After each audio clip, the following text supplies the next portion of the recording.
Dear students, today we are going to start exercise 1.5 mathematical logic. Now see question number 4. Write the symbolic form of the following switching circuits, construct its switching table and interpret it.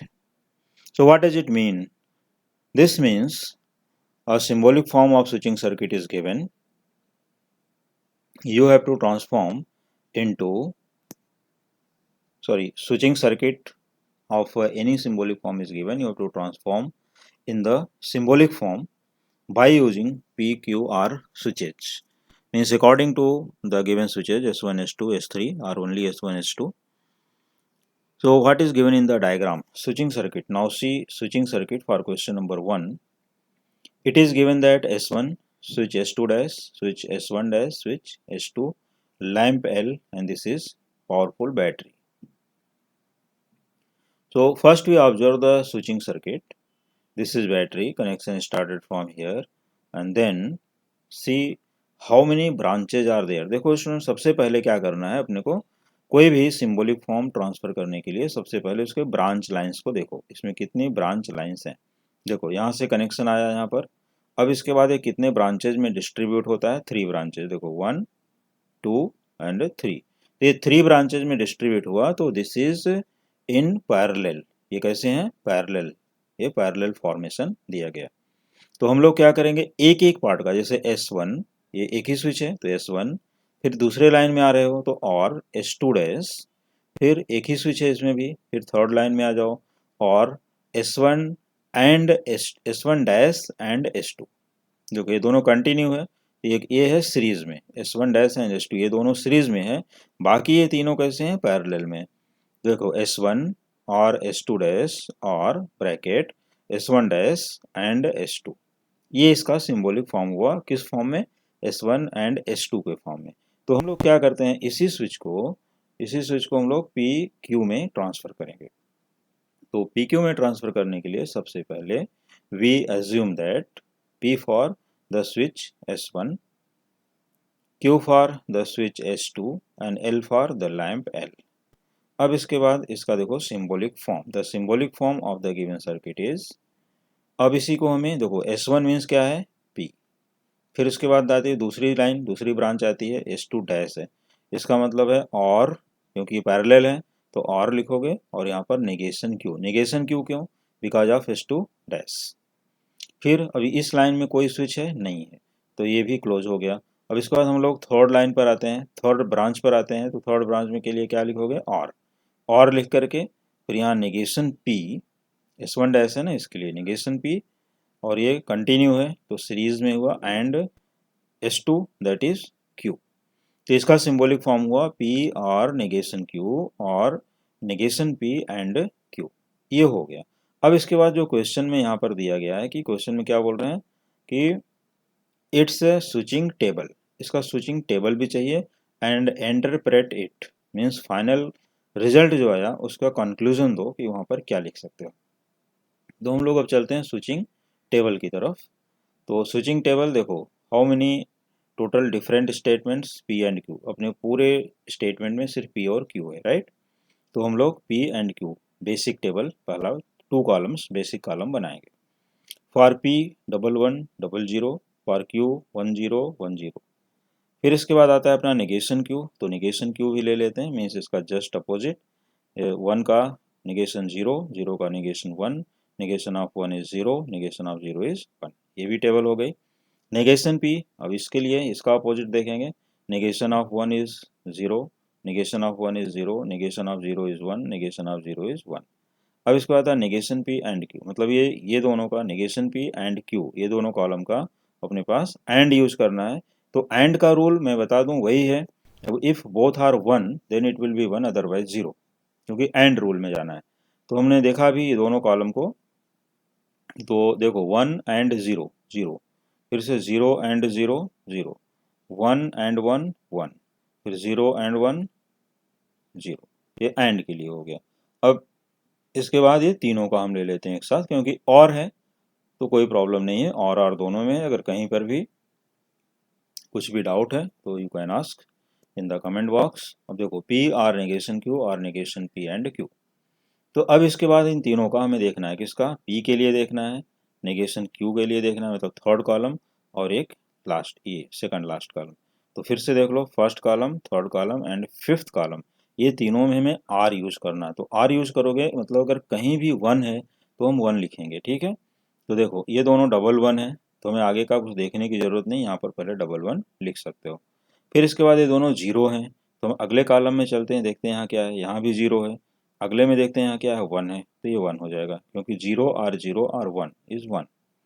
और इसमें देखो ये negation क्यों है, तो इसमें 1 है, यहाँ पर भी इसमें जीरो है और इसमें जीरो है, लेकिन एटलीस्ट 1 तो है, तो इसके लिए क्या हो जाएगा, 1। ठीक है, तो we see that last column is 1 1 1 1। तो from the entries of last column the lamp will glow irrespective of the status of the switches। ये अपने को इंटरप्रिटेशन में लिखना है, यही है अपना इंटरप्रिटेशन, जो इंटरप्रेट इट लिखा है ना, यही इसकी मीनिंग है। द लैम्प विल ग्लो मतलब लैम्प विल ग्लो, तो लैम्प विल ग्लो ऑलवेज, देखो 1 1 1 1 1 है, तो किसी भी कंडीशन में लैम्प हमेशा ऑन रहेगा इस सर्किट के लिए, ठीक है। तो यही है इसका इंटरप्रिटेशन, और ऐसे ही रिजल्ट अपने एग्जाम में लिखना है। अब चलते हैं, देखते हैं क्वेश्चन नंबर सेकंड। तो क्वेश्चन नंबर सेकंड की तरफ जब हम लोग बढ़ते हैं, तो इसका देखो स्विचिंग पहले क्या दिया, बैटरी से स्टार्ट करते हैं, फिर यहाँ पर जाते हैं, और first we should count the branch, right. How many branches are there, yes 3 branches, 3 हैं, देख लो फर्स्ट सेकंड थर्ड। तो एक एक ब्रांच में पहले देखो कि स्विचेस कितने हैं। इसमें सिंगल स्विच है, कोई मीनिंग नहीं, चलो एक स्विच है S1। इसमें डबल स्विचेज हैं, S1 dash and S2 dash, और ये दोनों किस में हो जाएंगे, सीरीज में। यहाँ पर S1 और ये S2 है, ये दोनों भी सीरीज में हो गया। तो इन जब हम ब्रांच को लेंगे तो पहला एक स्विच लिखेंगे, फिर और लिखेंगे, सेकंड वाले का लिखेंगे, फिर और लिखेंगे, और थर्ड वाले का लिखेंगे। लेकिन इनके बीच में एंड है, क्योंकि ये सीरीज में है, और इन बिटवीन देम ये जो तीनों लाइन अपनी है, ये क्या है, पैरेलल में है। चलो कंसिडर कर लेते हैं, let P for the switch S1, Q for the switch S2 and L for the lamp L। The symbolic form of the given circuit is, सबसे पहले S1 फॉर क्या है, P, तो हमने पहले लिखा P। फिर इसके बाद अब सेकंड ब्रांच पर आते हैं, तो बीच में लिखोगे और, ओके। तो R लिखने के बाद अभी S1 dash and S2 dash है, तो यहाँ पर negation P and negation Q। फिर अपने थर्ड ब्रांच पर आते हो इसमें, तो और इसमें क्या है, S1 एंड S2, तो यहाँ पर P एंड Q। ये हो गया इसका सिंबॉलिक फॉर्म। ये सिंबॉलिक फॉर्म करेक्ट होना चाहिए, तभी अपना स्विचिंग टेबल करेक्ट आएगा। तो it can be written as, जैसे मान लो हमने इसको और इसको एक साथ कर दिया, जिससे स्विचिंग टेबल में कोई प्रॉब्लम ना हो, PR negation P and negation Q, और P एंड Q, ठीक है। या इन दोनों को साथ में कर सकते हो, इसको अकेले कर सकते हो, तो कैसा भी ले सकते हो, इट इज़ कॉम्यूटेटिव। क्या है ये, कॉम्यूटेटिव। तो ये अपना सिंबॉलिक फॉर्म हुआ, ये उसी का नेक्स्ट फॉर्मेट है, सिर्फ ये दोनों को मैंने एक साथ एक ब्रैकेट में लिया है, उसी को सिंप्लीफाई, थोड़ा सा सिंप्लीफाई किया, कोई रूल नहीं अप्लाई किया है। अब इसका हम लोग देखते हैं the switching table. Now see switching table of the same symbolic form। तो P Q, these two basic columns, then negation P, negation Q, and then negation P and negation Q, और फिर इसके बाद आता है P and Q। अब इसके बाद अपने जो स्टेटमेंट थे स्टूडेंट्स, वहाँ पर क्या थे, थोड़ा बड़े हो रहे थे, राइट। तो यहाँ पर स्पेस नहीं होता, इसके लिए हमने A फॉर एज्यूम कर लिया है, ये फर्स्ट ब्रैकेट PR। देख लो यहाँ पर सबसे पहले देख लो कि A की मीनिंग मैंने क्या लिया, what does it mean, A means this one, A is equivalent to PR negation P and negation Q। मतलब ये कॉलम के लिए अगर आपके पेज में स्पेस है तो आप ये लिखो ए की जगह पर, तब ए बी नहीं लिखना पड़ेगा और ये रीज़न भी नहीं देना पड़ेगा। और अगर स्पेस नहीं है तो आप ए बी लिख लो, एक ही टेबल में सेट हो जाएगा। और बी का मीनिंग क्या लिया गया है, लास्ट फाइनल स्टेटमेंट, जो अपना फुल सिंबॉलिक फॉर्म था वो पूरा अपना है मीनिंग ऑफ बी। तो यहाँ पर लिखेंगे ए एंड बी की मीनिंग क्या है, और ये हम लोग अप्लाई यहाँ से करेंगे जब भी इसका कॉलम का वैल्यू लिखेंगे, ठीक है। चलो, तो for P 1100 Q 1010 negation P 0011, जैसा कि अभी बेसिक रूल मैंने बताया प्रीवियस टेबल में, ठीक वैसे यहाँ पर भी है। नेगेशन Q 0101, फिर negation P and negation Q, ये दोनों का एंड लेना है, तो अगर डबल 1 है तो ही 1 होगा, अदरवाइज 0। तो 0 and 0, 0 and 1 0, 1 and 0 0, 1 and 1 1। P and Q ये दोनों में अगर डबल वन है तो ही वन है, अदरवाइज जीरो। तो one and one one only, remaining three are zero. A के लिए देख लो यहाँ पर P आर दिस, मतलब फर्स्ट कॉलम और फिफ्थ कॉलम लेना है। तो फर्स्ट और फिफ्थ कॉलम में क्या अप्लाई करना है, आर। मतलब कहीं भी अगर वन है, एटलीस्ट वन वन टाइम आता है तो उसको हम लोग वन लिखेंगे। तो अपना ए के लिए वन वन जीरो वन मिल गया, ठीक है, क्योंकि यहाँ देखो डबल वन था और एक वन यहाँ पर है, यहाँ एक वन है, और सॉरी ये कॉलम देखना है ना अपने को, एक वन लास्ट में। डबल वन है तो डबल वन यहाँ पर बिंदास एकदम लिख लो, और फिर इसके बाद ये जीरो आर जीरो यहाँ पर है जीरो, और फिर यहाँ पर जीरो और वन यहाँ पर है वन। ऐसे ही कॉलम नंबर बी के लिए, अब कॉलम नंबर बी के लिए अपना ए कॉलम देखना है और ये देखना है, इन दोनों में क्या अप्लाई करोगे, और one or one or one one, zero or one one, zero or zero zero, वो जीरो आर वन वन। तो we see that column number A and column number B both are same, लेकिन उससे कोई अपने को compare नहीं करना है, अपने को सिर्फ कॉलम बी देखना है, लास्ट कॉलम में एलिमेंट्स क्या है। तो यहाँ पर है वन वन जीरो वन। तो इसका इंटरप्रिटेशन क्या है कि lamp will not glow always, lamp will not glow always because of irrespective of the switches one one zero one. तो यहाँ पर जैसा अपना स्विचेस का कनेक्शन है उस तरह से वहाँ पर आता है, तब जीरो आ जाएगा तो वहाँ पर इस केस में लैम्प ऑफ हो जाएगी, और जब तक वन है तब तक लैम्प ऑन होगा। तो वो इंटरप्रिटेशन यहाँ पे डाल सकते हो। Okay, now see question number third one. This is the switching circuit start from battery. देखो एक सेट यहाँ पर है S1। पहले तो हम लोग ब्रांच लाइन देखते हैं, one two three, three branches हैं और तीनों में एक एक स्विच है, तो मतलब R आएगा बीच में। फिर से देख रहे हैं कि एक क्लोज होता है ब्रांच और सिंगल लाइन जाती है, मतलब एंड हो गया यहाँ से। फिर से टू ब्रांचेज में डिस्ट्रीब्यूट हुआ और इसमें एक स्विच और यहाँ पर डबल स्विच है। तो single switch and double switch यहाँ लगी और फिर ये क्लोज होकर के आता है लैंप में कनेक्शन, राइट है। तो ठीक है, चलो अब इसको हम लोग सिंबॉलिक फॉर्म में कन्वर्ट करते हैं। तो सिंबॉलिक फॉर्म में कन्वर्ट करने के लिए सबसे पहले क्या करेंगे, इसको देखते हैं कि how many different switches are there. तो we see that there are three different switches S1 S2 and S3। तो consider that P for the switch S1, Q for the switch S2 and R for the switch S3, L for the lamp. The symbolic form of given circuit is, यहाँ से देखो S1 means P, S2 dash negation Q, S3 dash negation R, और ये parallel हैं तो in between them और R, ठीक है। ये हो गया फर्स्ट सेट, तो use first rectangular box and then this is the combined, then it is and, फिर से इन दोनों में टू पैरेलल लाइंस हैं, तो यहाँ पर P R और ये दोनों स्विच कैसे हैं, एंड है S2 एंड S3, तो Q एंड R। तो this is the symbolic form, first set the first bracket PR negation Q, R negation R, and PR Q and R. Now see the switching table. So there are three different statements. So we write first basic columns P Q R. For P 4 times 1 4 times 0. For Q double 1 double 0 double 1 double 0. For R 1 0 1 0 1 0 1 0. ये तो हो गया basic columns, right. तो प्यारे बच्चों, अगर ये basic column समझ में आ गया तो आगे हम लोग चलते हैं और उनके देखते हैं कि how many different parts are there, negation Q और नेगेशन आर। तो negation Q opposite of Q, तो ये क्या हो जाएगा, double zero double one double zero double one, और negation R zero one zero one zero one zero one. और फिर इसके बाद हम लोग लेते हैं पी आर नेगेशन क्यू और नेगेशन आर, मतलब ये first column, fourth column and fifth column में हमें और अप्लाई करना है, तीनों में आर।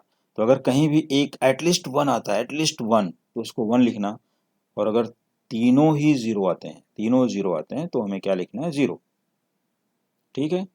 तो इस तरह से अगर हम लोग तीनों कॉलम को ऑब्जर्व किए, कौन कौन से, P negation Q and negation R, ये हम लोग इसको देखो वन और जीरो और जीरो वन। इसी तरह से हमें देखो यहाँ तो फोर टाइम्स यहाँ वन है, तो एटलीस्ट वन चाहिए, तो बिना सोचे समझे फोर टाइम्स वन लिख लो। फिर ये देखते हैं जीरो है यहाँ पर, यहाँ भी जीरो, यहाँ भी जीरो, ये हो जाएगा जीरो, और इसके बाद कहीं ना कहीं वन आता है, इसके लिए तीनों फिर से वन आ गए। और फिर ऐसे ही क्यू एंड आर के लिए टेबल देखना है, वन ट्रिपल जीरो आएगा, क्यू एंड आर, मतलब सेकंड एंड थर्ड कॉलम में एंड यूज करोगे, तो when both are one then this is one, otherwise 0। और फिर P or Q and R, अभी देखो फर्स्ट कॉलम और एक ये कॉलम देखना है क्यू एंड आर का, तो इसमें और यूज़ करोगे, फिर से वही बात है, एटलीस्ट 1 आया तो 1 लिखोगे अदरवाइज 0।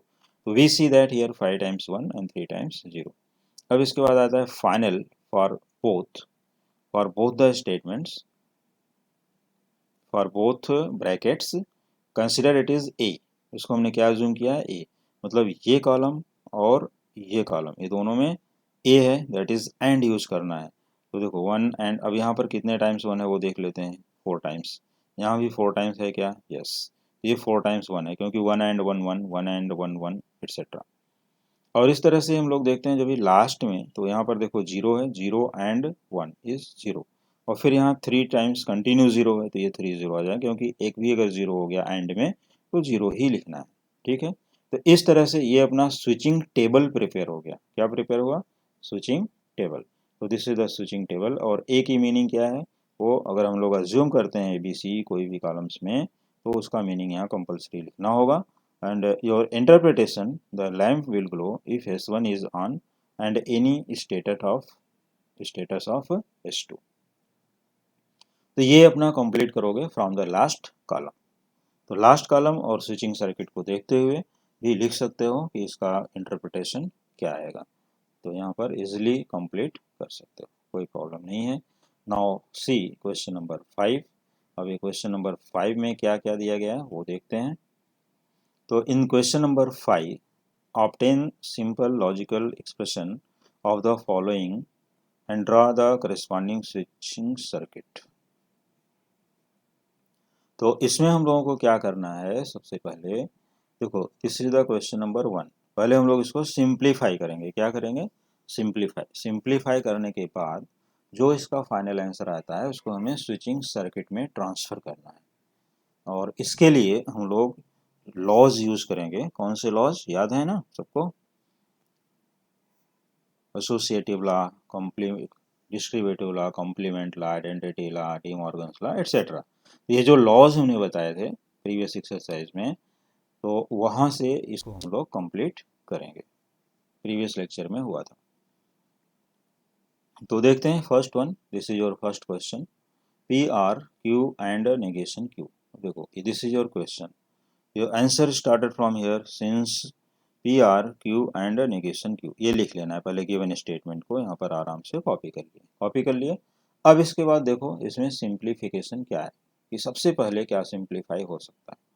तो सबसे पहले हम लोग देखते हैं क्यू एंड नेगेशन क्यू। तो क्यू एंड नेगेशन क्यू, ये क्या होगा, देखो एंड आता है तो ये क्या होगा, हमेशा फॉल्स। क्यों होगा फॉल्स, रीजन, मान लो कि क्यू ट्रू है तो टी एंड एफ आएगा ना यहाँ पर, टी एंड एफ, क्योंकि नेगेशन क्यू है तो टी एंड एफ हमेशा क्या होता है, एफ होता है। मान लो कोई स्टूडेंट ने मान लिया कि नहीं क्यू फॉल्स है, तो क्यू फॉल्स है तो यहाँ क्या होगा, एफ एंड, और यहाँ नेगेशन एफ क्या होगा, टी, तो एफ एंड टी फिर से एफ होगा, क्योंकि दोनों तो होता नहीं।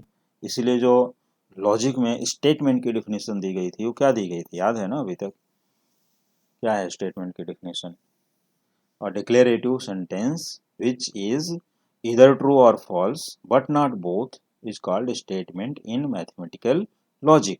मतलब या तो 100% ट्रू है या 100% फॉल्स है, लेकिन मिक्स नहीं है, दोनों नहीं है, उसी को हम लोग स्टेटमेंट बोलते हैं। इसीलिए हम लोग ये तो इसको ट्रू लेंगे या तो फॉल्स। तो उन दोनों ही केसेस में क्या आता है, एफ। अब पी और एफ ये किसके ऊपर डिपेंड है, अगर ये ट्रू है तो ये टी बताएगा और फॉल्स है तो फॉल्स बताएगा।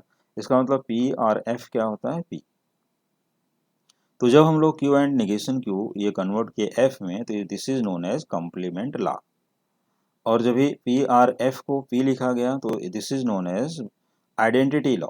तो यहाँ पर आइडेंटिटी लॉ लिखना है, ठीक है। मतलब ये अपना सिंप्लीफाई हो गया, इजिली सिंप्लीफाई हो गया, और लास्ट में सिर्फ एक ही स्विच मिली। मतलब जो ये स्विच लिखी गई है उतना ही वर्कलोड ये सिर्फ सिंगल स्विच लेगी और वही काम करेगी, ठीक। तो इसी को बोलते हैं कि सिंप्लीफाइड फॉर्म या मॉडिफाइड फॉर्म, ठीक है। जैसे भी देखो पहले टीवी कंप्यूटर कितने बड़े बड़े होते थे, बहुत बड़े बड़े बॉक्स टाइप होते थे, ठीक है। तो अभी वो मॉडिफाई होकर के छोटे छोटे कैसे हो गए, तो यही सब वहाँ पर स्विचेज, यही सब सर्किट्स का यूज किया जाता है।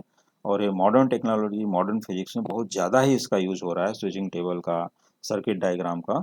तो इसके लिए हमारे जो इंस्ट्रूमेंट्स हैं, डिवाइसेस हैं, वो सब मॉडिफाइड होते जाते हैं, इसी को मॉडिफाई किया जाता है और बनाया जाता है। तो चलो अभी P हो गया, तो इसका स्विचिंग सर्किट क्या आएगा, बैटरी कनेक्शन ले लो और एक ही स्विच है P, that is P for क्या है, द स्विच S1। यहाँ लिख सकते हो कि P for the switch S1 and L for the lamp L। तो this is S1 and this is connection completed here and lamp L for the lamp L। ये हो गया, तो एक ही स्विच आएगी, only P, that is S1। ठीक, ये इसका मॉडिफाइड फॉर्म हो गया। अब देखते हैं सेकंड वाला। सेकंड वाले में क्या है, negation of P and Q or negation P and negation Q or P and negation Q। ठीक है, start our solution from here। We should copy the given statement negation P and Q or negation P and negation Q or P and negation Q। ठीक है, तो we observe that, क्या observe that, देखो negation P and Q है, यहाँ भी है negation P and negation Q। तो negation P and और यहाँ भी negation P and, ये दोनों ब्रैकेट में ये कॉमन है। एक तरह से ये सॉल्व कर सकते हो, या दूसरा मेथड भी है, सेकंड और थर्ड ब्रैकेट में क्या कॉमन है वो देख सकते हो। यहाँ एंड नेगेशन क्यू और यहाँ भी एंड नेगेशन क्यू। ठीक, ये राइट साइड से है और ये लेफ्ट साइड से है। तुम लोग पहले फर्स्ट और सेकंड ब्रैकेट में कॉमन कर लेते हैं। क्या कॉमन करोगे, नेगेशन पी एंड और यहाँ भी नेगेशन पी एंड, ये हमने ले लिया देखो बाहर easily, negation P and. In the bracket remaining part, यहाँ क्या बचता है क्यू, ये सिंबल अपना बचता है और यहाँ बचता है नेगेशन क्यू। तो वो हम लोग लिखेंगे क्यू और नेगेशन क्यू। यहाँ तक क्लियर समझ में आना चाहिए, समझ में आ गया। तो आगे चलते हैं। नाउ सी दैट और as it is and last bracket P and negation Q as it is, and here we have taken common negation P and remaining part Q or negation Q in the bracket, and this law is known as by distributive law। This law is known as distributive law। जब भी हम लोग open करते हैं, expand करते हैं, एक तरह से जो मल्टीप्लिकेशन का रूल है इसका, तो भी हम लोग लिखते हैं बाय डिस्ट्रीब्यूटिव लॉ, और जब भी कॉमन करते हैं तो भी डिस्ट्रीब्यूटिव लॉ ही लिखा जाएगा वहाँ पर। ठीक है, तो अब इसके बाद हमें कोई भी यहाँ कुछ चेंजेस नहीं करना है, सिर्फ ये ब्रैकेट को सॉल्व कर लो, इतने को। देखो क्यू आर नेगेशन क्यू, अभी हमने ऊपर समझाया था, जब भी यहाँ एंड था तो फॉल्स आता है, अभी क्यू आर नेगेशन क्यू आ गया तो क्या होगा, ट्रू होगा। तो सिर्फ एक ही चेंजेस है सेकंड, ये स्टेप से ये स्टेप में। देखो नेगेशन पी एंड टी, ये पूरा ब्रैकेट क्या हो गया, टी, ट्रू टोटोलॉजी, और P and negation Q as it is। So this law is known as by complement law। यहाँ लिखोगे by complement law। अब इसके बाद सिर्फ अगले स्टेप में क्या करना है, कुछ भी चेंजेस नहीं करो, सिर्फ ये और ये दोनों को सॉल्व करो कि नेगेशन P एंड T क्या होगा। तो एंड है, ये टोटली बेस्ड होगा इसके ऊपर, अगर यहाँ T होता है तो T, फॉल्स होता है तो फॉल्स। इसका मतलब है कि negation P and T is negation P। तो नेगेशन P आ गया और ये खत्म हो गया। ठीक है, और P and negation Q by identity law, क्योंकि लॉ परफेक्टली एक्सप्लेन करना है, रीजन देना है। अगर कहीं मेरा छूट भी जाता है तो dear students, you should write your explanation, you should write your laws here. Is equivalent to, अब देखो अब हम लोग क्या करेंगे, इसको ओपन करेंगे, नेगेशन P और P, नेगेशन P और P, जैसे एक तरह से सिंपली यू कैन से this is multiplication, negation P और P। अब एंड है यहाँ पर तो एंड को लिख लिया, फिर से नेगेशन P और नेगेशन Q, ये लिख लिया, और इसको क्या बोलेंगे, बाय डिस्ट्रीब्यूटिव लॉ। अब नेगेशन P और P जैसे यहाँ पर था, ये T होता है, तो वैसे ये भी क्या हो गया, T, and same bracket copied here by complement law. अब इसके बाद फिर से T एंड, अभी T को एलिमिनेट करना है, तो T and something is something, T and something is something. तो ये समथिंग में क्या है, नेगेशन P और नेगेशन Q। तो T यहाँ से एलिमिनेट हो जाता है, क्योंकि ये अब टोटली बेस्ड है इसके ऊपर, तो यही वैल्यू आएगी नेगेशन P और negation Q by identity law. तो अपने को लास्ट में सिंप्लीफाई करके सिर्फ ये 2 स्विचेस मिले, कितने मिले, सिर्फ ये 2 स्विचेस, नेगेशन P और नेगेशन Q। तो अब इसके बाद हमें क्या करना है, now we should draw a clear picture, clear diagram for these 2 switches. और ये स्विचेस कैसे नेगेशन में है तो इनके डैश लिखना नहीं भूलना, ठीक है। Therefore the switching circuit is, this is battery, start here this connection, there are OR symbol, तो take 2 branches because of 2 switches, S1 dash और S2 dash। देखो S1 dash और S2 dash because of negation P और negation Q, तो दोनों में dashes use करनी है। और ये इसका सिंप्लीफाइड फॉर्म, और you can say modified circuit, और you can say new circuit etcetera. But give the explanation of these switches. Let P for the switch S1, Q for the switch S2 and L for the lamp L। ठीक है, तो ये इसकी explanation हो गई और modified switching circuit हो गई यहाँ पर, जो कि कंप्लीट हो गया।